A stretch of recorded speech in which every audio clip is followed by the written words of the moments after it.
kind of tell us what you were going over with him there?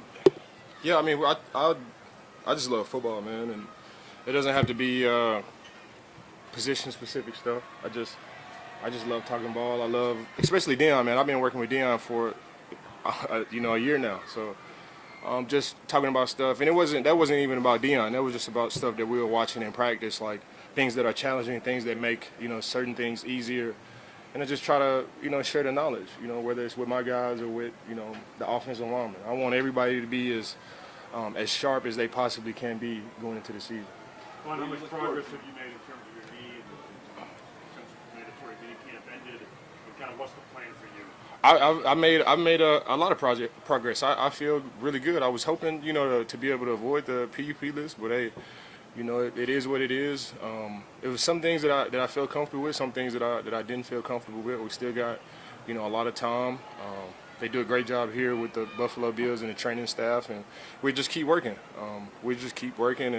And whenever it feels really, really good, and whenever it feels like I can play, which some things I feel like I can do, but you got to be able to do everything, to be out there with the guys. So I just keep working until I can get to that point, and whenever I get there, we'll be ready to go. Colin, you mentioned before the mental aspect of this. When you did find out you were going to be on PUP, was there anything you had to tell yourself of hey, I'm still making progress even if I didn't? Yeah. We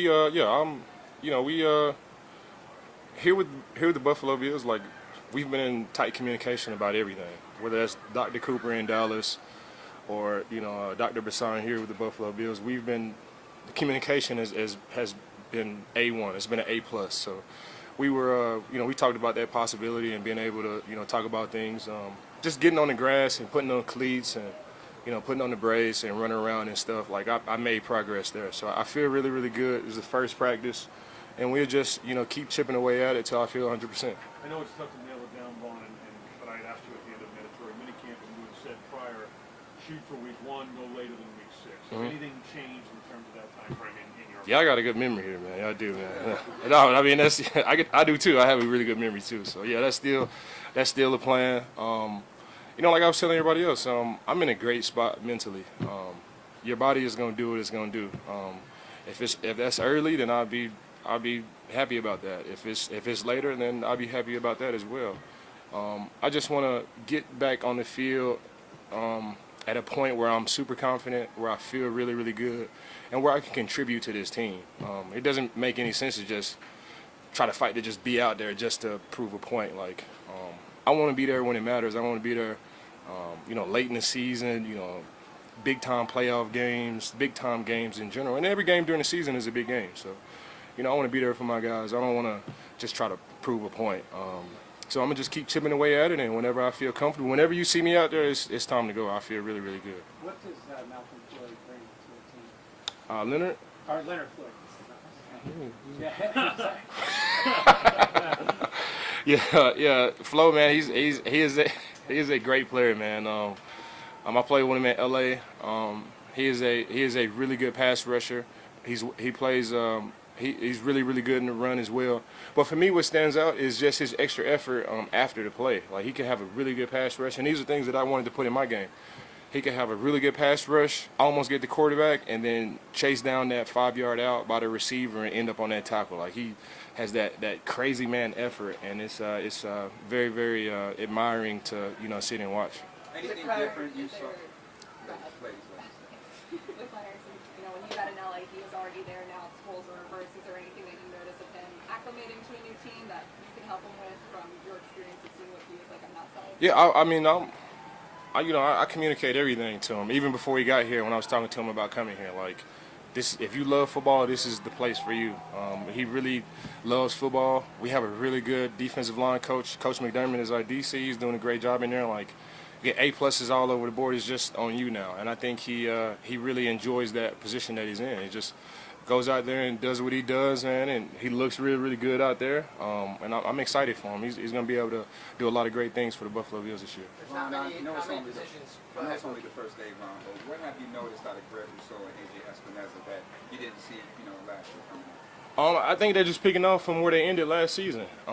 They made strides all through last season. Greg Rousseau had 9.5 sacks, 8.5 sacks last season, and he's just picking up right where he left off. He looks bigger, stronger, more in shape.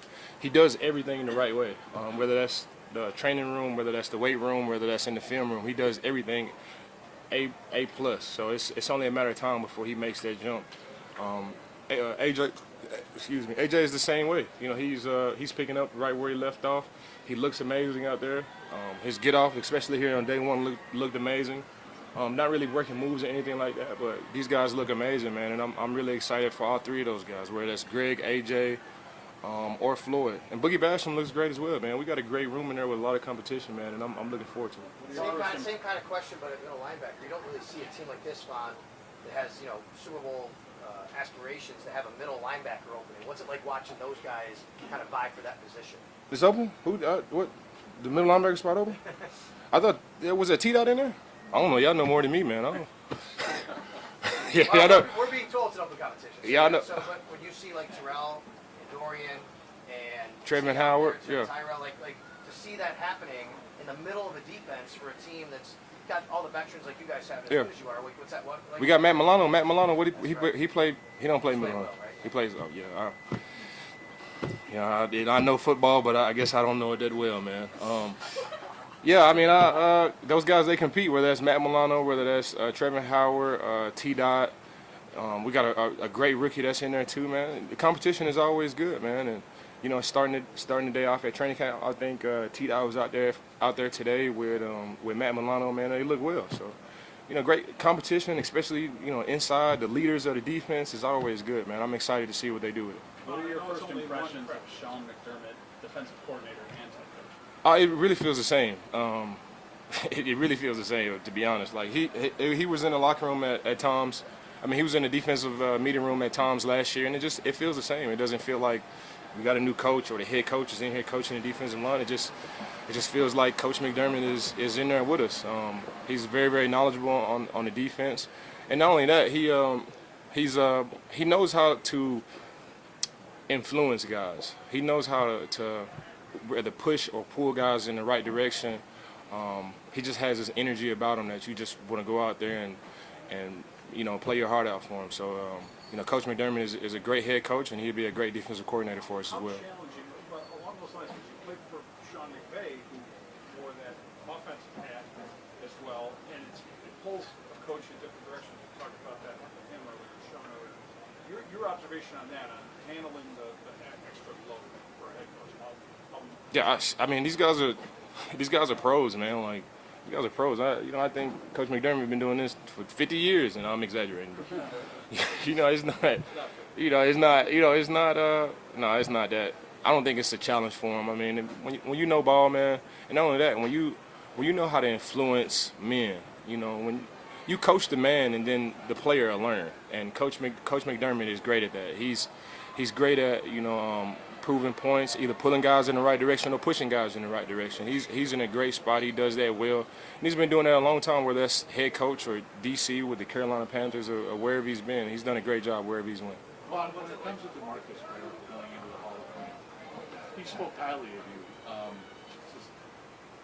saying that he saw something, a younger version of him, and maybe sparked a bit of a rebirth in him during those last few seasons in Denver. What do you make of who he is and what, him going into the Hall? Man, Coach, I mean, DeMarcus Ware is a Hall of Fame man. He's a Hall of Fame human being. And I think that just bled into his career. He's a Hall of Fame dad. Like, he does everything with passion. He puts his all into everything, whether it's coaching guys, whether it's coming to my Pastoral Summit and teaching guys there, whether that's with his children, whether it's pulling guys to the side and just trying to show them moves or whatever it may be, or talking finances or talking vacations. Like, he really puts his all into everything. And it's a true blessing to really get to know DeMarcus, and it's a blessing for me to be able to call him brother. Like, known him for a very long time. Going into a Hall of Fame is fitting. He was a hell of a player with the Dallas Cowboys. He was a hell of a player with the Denver Broncos. We won a Super Bowl together. And yeah, man, I'm excited for DeMarcus, man. It's fitting.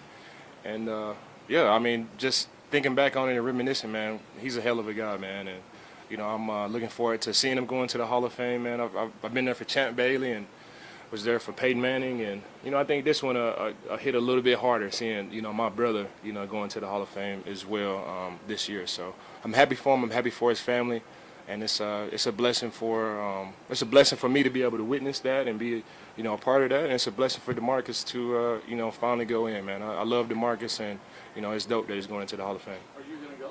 Yeah. Like, what? Yes. Yeah. What's it like to see the journey of Shane Ray, seeing him as a rookie, what he's been through the last few years, and now to be out there again with him? Man, it's great, man. I've been knowing Shane for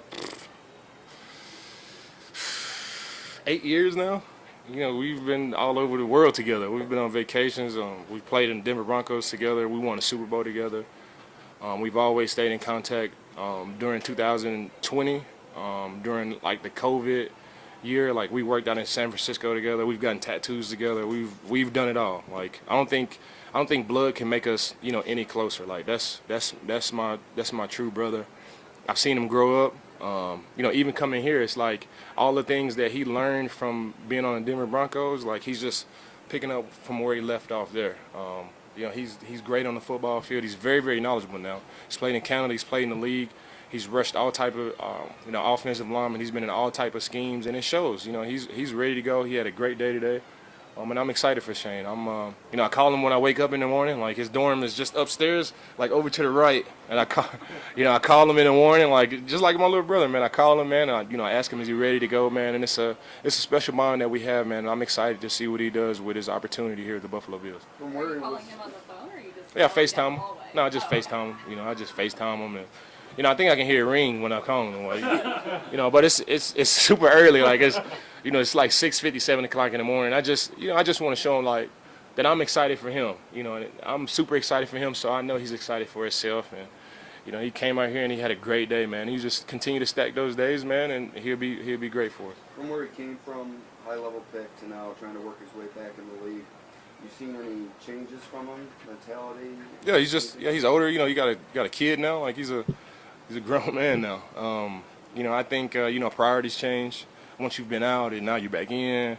On a football team, it's all you really have to do is make plays, on the football field. But it's so many other things that go into really building that trust with the coaches, building that relationship with your players, building that relationship with your teammates and everybody around. And those are the things that he's killing, whether that's putting in extra effort on the football field, whether that's in the weight room, whether that's eating right. Like he's doing everything that he possibly can do to make the most out of his opportunity. And, before, like, you're a first-round pick, you come in, you just expect things to just be there. And I think, having that taken away and now he has a new lease on things, like, he's really taking advantage of everything. He's early, he's out to practice early. He's doing everything the right way, man. And, I'm excited for him, and I'm proud of him, man, and I'm excited to see what he does. How about Boogie Basham? Seems to be a critical year for him. What have you seen from his mindset over the past several months leading into what I said should be a critical year for him? Boogie he just continues to work. It doesn't matter about the noise on the outside, what people are saying it's a critical year or not. Like he's the same Boogie Basham. He puts in the work. He can play inside. He can play nose if you really want him to. He's so versatile. He has a plethora of moves. He plays with this intensity that is very contagious, on the football field. And you can't be called Boogie if you can't, boogie on the football field. And that's what he does, man. He really doesn't, pay attention to any of the outside noise. He's first in all the lines, first in all the groups when it comes to working out and doing drills with the D lineman. He does everything the right way. Really, all the guys in that room do everything the right way. And I think we all just follow, our defensive line coach and our defensive line coach assistant, with Marcus West and Coach, Eric Washington. They do a great job leading us, man, and it just bleeds on everybody, whether that's Boogie, Shane, myself, Flo, Greg, AJ, whether it's Shaq or whoever, man. Like, they lead us in a way where they lead us in a way when we go out here, we really don't even have to think about plays or anything. You just go play football, and you really feel like they are committed to our careers, not just, coaching us. So we have a very, very great room, and I think that bleeds off on everybody, whether it's Boogie or anybody. Mentioned home life and everything. I know that was a little bit of an adjustment for you. Yeah, I mean, I know what to expect now. I came ready. You need, Yeah, it was toilet paper last year, but I came ready now. You know, I'm ready, man. I ain't homesick no more. I'm ready to be here, man. I got toilet paper. I got soap. I got my little iPad. That, you know, I just started watching Stranger Things. Before it was like, I was like, what is this? This little kid series, and you start watching it, and it's like, bro, this is dope, man. Like, so I've been watching Stranger Things, and I can really binge watch that now. So I got my iPad and my headphones and my speaker, and you know, the clothes is different. I'm just wearing golf clothes every day. Like, I'm comfortable here in Rochester, man, for real. I'm ready to go this season in training camp for On a sure. more serious note, I mean, kind of reflecting on maybe what it did last year, what does it do, this place do for this team in terms of bonding or preparation or whatever? That's exactly what it is. You bond with the guys. It spills that spirit de corps, that camaraderie. Everything's for a purpose, you know, and that's what I love about Brandon Beane and Coach McDermott. Everything's for a purpose. You just don't bring guys to Rochester, you know, for any reason. You know, they bring us here so we can bond, so we can become a tight-knit group. And those are the things that you need during the season through the ups and the downs. And I think that showed last year. After we lost that Miami game, like, everybody was still tight and ready to go. You know, of course it was disappointing to lose it, but I think, you know, the work that we put in here in Rochester, from hanging out to just chilling in the common areas there at the cafeteria, it really helped out during the season. So, you know, I love it here. Like I said, I'm ready to go. I got my toilet paper, my wife's, I got my iPad, bed's nice. Got my little queen size bed in there with my what is it, the pillow top on there, man. Like, yeah, I didn't know if I was in Rochester. I didn't know if I was here at the dorm or I was at the Four Seasons, man. I was feeling good, man, for sure. I don't have any complaints on my dorm room, man. I'm loving Rochester. I know what to expect this year, and I'm loving it here. Thank you, Rochester. I appreciate you guys, man. It's been good. It's been good.